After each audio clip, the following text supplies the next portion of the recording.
ಓರ್ವ ಹಾಸ್ಯ ನಟನಾಗಿರುವಂತಹ ಟೆನಿಸ್ ಕೃಷ್ಣ ಅವರು ನಮ್ಮ ಜೊತೆ ಫೋನ್ ಸಂಪರ್ಕದಲ್ಲಿ ಜಾಯಿನ್ ಆಗಿದ್ದಾರೆ. ಟೆನಿಸ್ ಕೃಷ್ಣ ಅವರು ಇನ್ಫ್ಯಾಕ್ಟ್ ನಮ್ಮ ಸ್ಕ್ರೀನ್ ಮೇಲೆ ನಿಮ್ದು ಸರಿಗಮ ವಿಜಯ್ ಅವ್ರ ಕಾಂಬಿನೇಷನ್ ನ ಒಂದು ಸೀನ್ ಅನ್ನ ನಾವು ಟೆಲಿಕಾಸ್ಟ್ ಮಾಡಿ ತೋರಿಸ್ತಾ ಇದ್ದೀವಿ. ಈ ಸಂದರ್ಭದಲ್ಲಿ ಸರಿಗಮ ವಿಜಯ್ ಅವ್ರನ್ನ ನೀವು ಯಾವ ತರ ನೆನಪು ಮಾಡ್ಕೊಳ್ತೀರಾ? ಅದೇ ಬಹಳ ಬೇಜಾರಾಗ್ತಾ ಇದೆ ಮೇಡಮ್.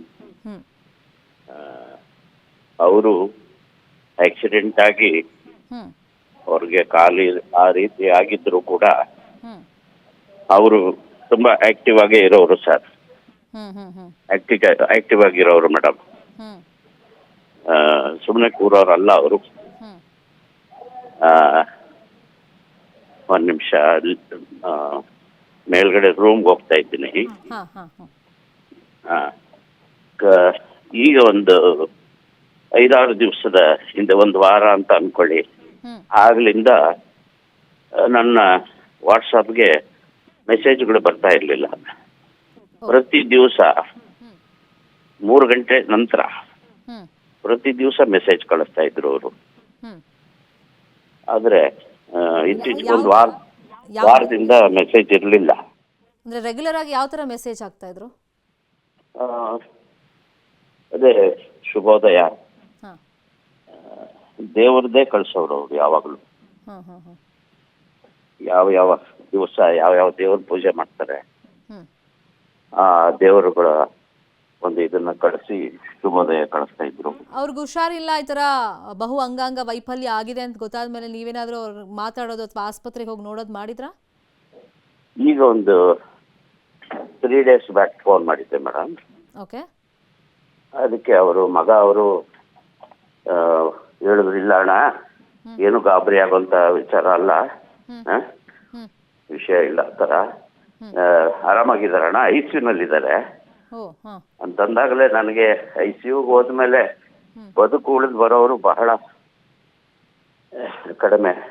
ಆದ್ರೆ ಪಾಪ ಅವ್ರಿಗೆ ಆಕ್ಸಿಡೆಂಟ್ ಆದ್ಮೇಲೆ ಸ್ವಲ್ಪ ಆರೋಗ್ಯ ಇದಾಗಿತ್ತು. ಯಾವಾಗಲೂ ಆಕ್ಟಿವ್ ಆಗೇ ಇರೋರು, ಅದನ್ಯಾವುದು ಅವರು ಮನ್ಸಿಗೆ ತಗೋತಾ ಇರ್ಲಿಲ್ಲ.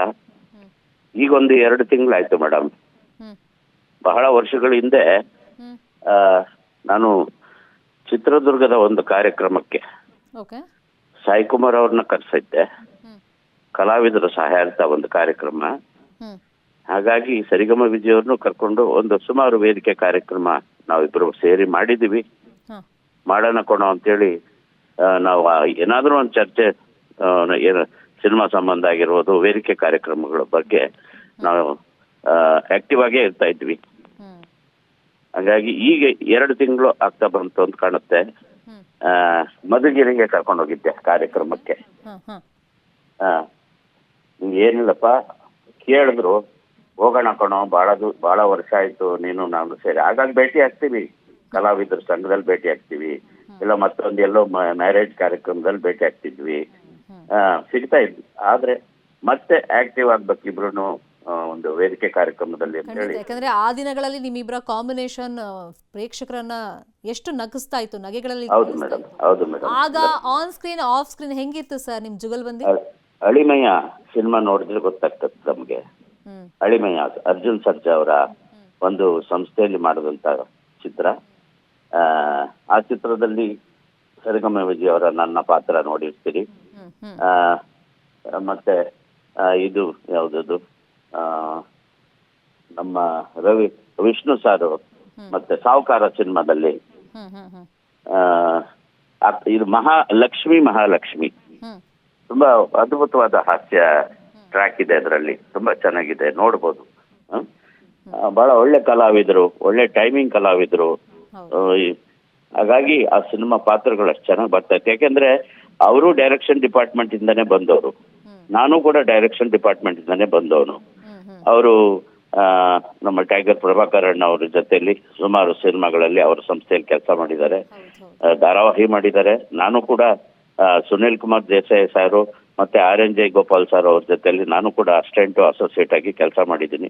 ಇಬ್ರು ಕೂಡಿ ಏನಾದ್ರೂ ಒಂದು ಸಿನಿಮಾ ನಿರ್ದೇಶನ ಮಾಡಬೇಕು ಅಂತೇಳಿ ಕೂಡ ನಾವು ಮಾತಾಡ್ಕೊಂಡಿದ್ವಿ. ಆದ್ರೆ ದೇವರು ನೋಡಿ, ಅಷ್ಟು ಆಕ್ಟಿವ್ ಆಗಿದ್ರು ಕೂಡ ಇಷ್ಟು ಬೇಗ ಕರ್ಸ್ಕೊಂಡ್ಬಿಟ್ನಲ್ಲ ಅನ್ನೋದು ಬಹಳ ಬೇಜಾರಾಗ್ತಾ ಇದೆ.